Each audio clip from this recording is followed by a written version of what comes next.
आपण आता आलो आहोत टाकळे हाजी गावामध्ये। या जिल्हा परिषद गटातील राजकीय परिस्थिती कशी असणार आहे या ठिकाणच्या नागरिकांकडून जाणून घेणार आहोत। सर, तुमच्या परिसरातील जिल्हा परिषद गटाची राजकीय परिस्थिती कशी असेल?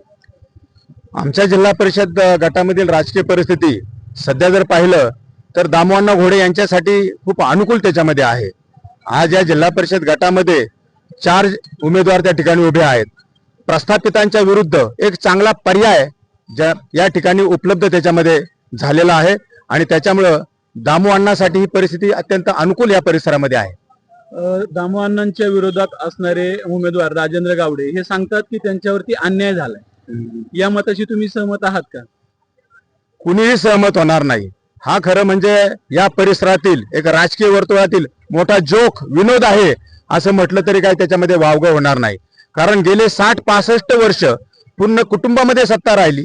कोणतेही पार सरपंचापासून तर पंचायत समिती सदस्य, उपसभापती, सभापती, जिल्हा परिषद सदस्य, जिल्हा परिषद सभापती, 2 वेळा आमदार, दूध संघाचे चेअरमन, नगरपालिकेचा नगराध्यक्ष, पार छोटी मोठी मार्केट कमिटी, साखर कारखाना, सर्व पदही त्यांच्या कुटुंबामध्ये एक केंद्रित त्याच्यामध्ये झालेली होती आणि अशा पद्धतीने जनता याला कंटाळलेली होती आणि अशा परिस्थितीमध्ये आज त्यांना एक चांगला पर्याय जनतेला या ठिकाणी उभा राहिलेला आहे आणि म्हणून मला वाटतं की दामोअण्णाला परिस्थिती खूप अनुकूल त्याच्यामध्ये दिसून येते। या ठिकाणी भविष्य काळामध्ये विकासाच्या दृष्टिकोनातून कशा प्रकारे दामोअण्णा या जिल्हा परिषद गटाला न्याय मिळवून देऊ शकतात? गेले 20 वर्ष दामोअण्णा समाजकारणामध्ये आहेत आणि सुदैवाने चांगल्या मध्ये आज वळसे पाटील साहेब आमच्या बरोबर आहेत। वळसे पाटील म्हटलं तर या भागाचा विकास पुरुष त्याच्यामध्ये आहे।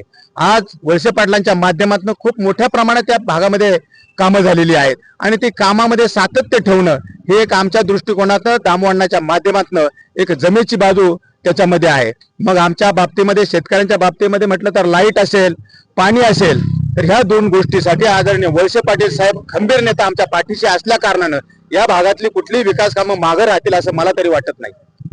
या भागातील विकास कामं कोणत्याही प्रकारे पाठीमागे राहणार नाहीत असं या ठिकाणचे नागरिक म्हणतात। या ठिकाणी अजूनही काही नागरिक आहेत, त्यांच्याकडून आपण जाणून घेणार आहोत की या जिल्हा परिषद गटातील दादा कशी असणार आहे राजकीय परिस्थिती?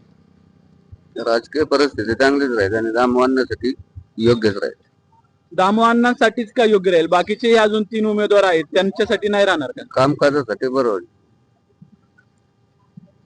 या ठिकाणी आपण पाहू शकतोय की जर सर्वसामान्यांचे काम मार्गी लावायचे असतील तर दामोअण्णा घोडेंशिवाय पर्याय नाही असं या ठिकाणचे ग्रामस्थ सांगत आहेत। Doctor Atul Sable, ABS news, Ambegaon.